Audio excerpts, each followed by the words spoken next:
Hello my lovelies, and a big huge welcome to my channel. I am your coach Karis Anderson, and today we're going to be talking about how to use Myfitnesspal to reach your weight loss goals.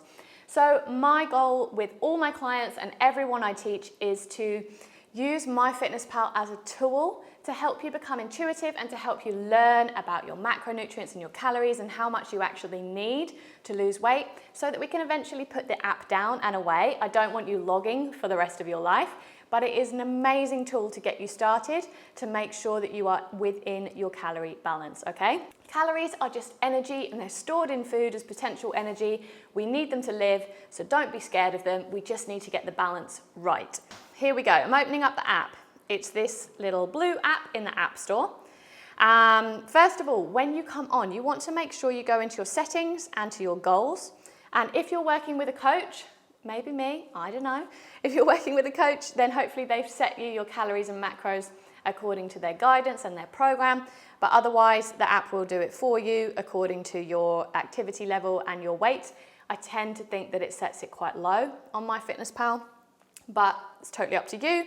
We're going to click here on calories and carbs, protein and fat, which are your macronutrients. We're going to set our calories for whatever our coach has set you. And then we're going to come in to set our macros. So these are at different percentages, as you can see. But underneath, where it says carbs, protein and fat, you've got your grams. I'm more interested in the grams, really, when I'm setting macros for people, because I set your protein goal as between 1 and 1.6 grams per kilogram of your body weight, depending on your goals and your overall body mass as well. So I'm just looking at the grams here. I'm going to change this around to find the right gram for me, 95 grams of protein, and then make sure it hits 100% at the bottom. We want your fat and your carbs in there as well. A rule of thumb could be 40% carbs, 30% protein, 30% fat. If you don't know where to start, that's a great macro split. Cool. Now that is set as my daily goal. Now we get to the fun part because we start logging our food. So I've come into diary here, and you can see today I've got breakfast, lunch, dinner and snacks all to add in. Now my top tip is to not add this as you go throughout the day, but maybe do it in the morning or the night before, so you can just double check that it all adds up within your calories. You'll see at the top on the free version. And once you've got it all logged in, you can make sure it all fits, and it's much, much easier than playing catch up at the end of the day. All right, so let's go in. We're gonna have some breakfast. Look, I have put in yesterday's breakfast and I can swipe right to add that if I want to. Brilliant, that was so easy. How did I add yesterday's breakfast? I scanned it in. So you can use the barcode scanner at the top, and you can scan in your food items here. It's really easy to do. Once you've got your food item scanned in, you're just gonna select your portion size, your serving. So here it's come up with a serving size of 100 grams for this granola, and then I can just click the serving size. I want 25 grams, so that's a quarter of 100, boom, done. If you want to change the way you're looking at your serving size, you can click there. This is giving me the option of 1 gram or 100 grams. Sometimes it gives you the option of like a spoon or a cup or something like that.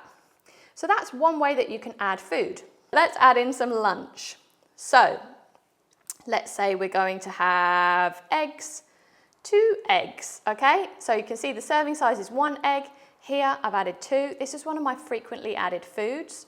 And look, I always have it with baked beans. Lovely jubbly, lovely breakfast I normally have.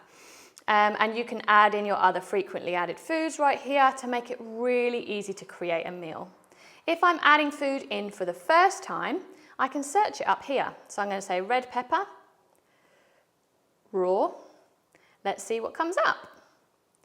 So we're searching raw red pepper, brilliant, 100 grams. You want to give the app as much information as possible. Is it raw? Is it cooked? Have you got the skin on? Whatever. Then we can come into here and we can see we've got pounds, grams, ounces.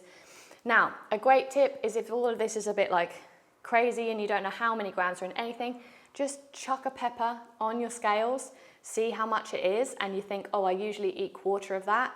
So then you roughly know for the rest of your life how much a pepper weighs and how much a quarter is. You just log it up here as well as logging in here. Now, if you want to be really specific, as I was with my breakfast example there, You can weigh your food on your kitchen scale. Add your bowl onto the scale, put the scale to 0, then start to put in your example, the example of the yogurt. How many grams is that coming in at? Set it again to 0. Put in your muesli. How many grams is that coming in at? Put it again to 0. Then add your berries or whatever. And that's how you can really quickly see how many grams you're having and pop it into the app. Once you have everything logged in here, you can come to the end of the day and complete your diary. As I said earlier, come down to nutrition. You can go across to macros, this is the most important part, and see what your macros are coming in at for the day. Another great thing we can do, let's add in some dinner. We can scan recipes from the internet or from, for example, I have a recipe hub for my clients. Dive into the recipe hub, scan your recipes in, and now they're in your app forever for you to use. You can also add recipes. You can see I've added some recipes here.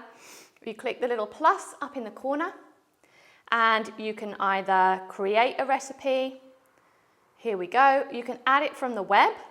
So they can import all the ingredients for you if you have the link, or you can enter it all manually. So say you're making your mum's famous shepherd's pie. You're going to add all the ingredients. It takes a while at the beginning, but once you've done it once, you've literally got it in there for the rest of your life. And then how many servings that whole thing is, and then save the recipe, and then next time you go to use it, you literally just click how many servings you've had of that recipe, and it's job done. Cool, so that's kind of it for MyFitnessPal really. That's a really simple way of how to use it. And as I said, it's really not there to make you become obsessive about weighing your food and counting calories. It's all here to educate ourselves because knowledge is power. And if you want to become an intuitive eater, we don't want you not knowing what you're putting in your body. So we're going to learn how much protein, carbs and fat are in everything and how we can fit our daily food into our calories to lose weight. So I hope that was really helpful for you guys. If it was, let me know in the comments. Smash that like button, maybe subscribe to this channel, and let me know as well if there's anything else you want to learn about. I have lots of information to share with everyone, so let me know what topics you want me to cover. But happy apping. It's free, it's easy to use once you just get into it and get exploring around, and it can help you so much on your weight loss journey. So have a fantastic day. Remember, you are awesome and amazing no matter what weight you are at. Your weight doesn't define you. You're a wonderful person no matter what weight you're at. And I will see you in the next video.